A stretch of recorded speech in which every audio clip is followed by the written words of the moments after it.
विद्यार्थी, आज आपण भूगोल हा विषय घेणार आहोत. भूगोल या विषयात आजचा आपला घटक आहे व्यापार. तर आज आपण व्यापाराबद्दल माहिती घेणार आहोत. व्यापार म्हणजे काय, तुम्ही सांगू शकेल का? व्यापाराची व्याख्या. व्यापार हे म्हणजे काय?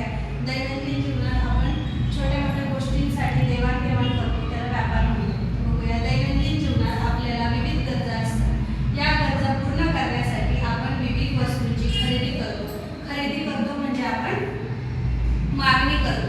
तर एखादी वस्तू आपण विकत घेतो म्हणजे काय करतो? त्या वस्तूची मागणी करतो. या वस्तूची मागणी पूर्ण करण्यासाठी वस्तूचे उत्पादन केले जाते.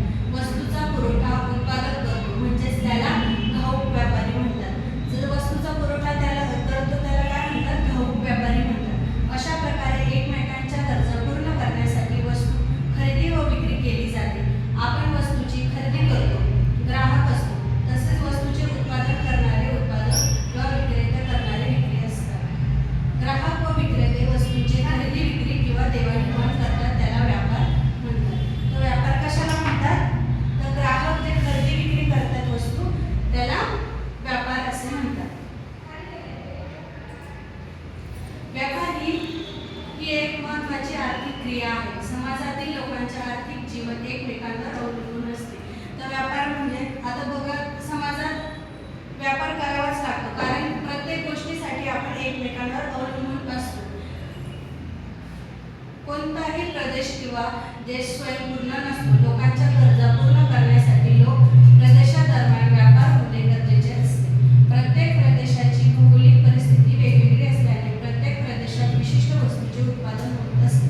तर एका प्रदेशात सर्व गोष्टी उपलब्ध असतात का? तर नाही. त्यासाठी आपल्याला सर्व प्रदेशात कनेक्टिव्हिटी असणे आवश्यक आहे. म्हणून प्रत्येक वस्तूसाठी हा व्यापार करावाच लागतो. ज्या ठिकाणी एखादी वस्तू कमतरता असते तेथे त्या वस्तूला मागणी असते.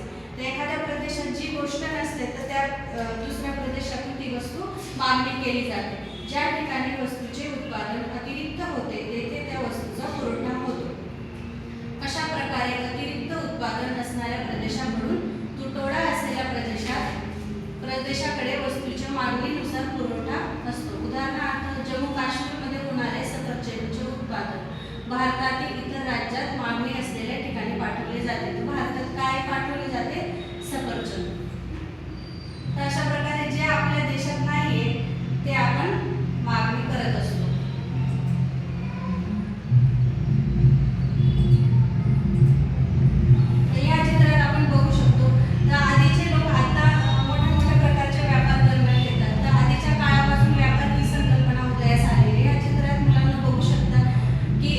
दोन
म्हणजे काय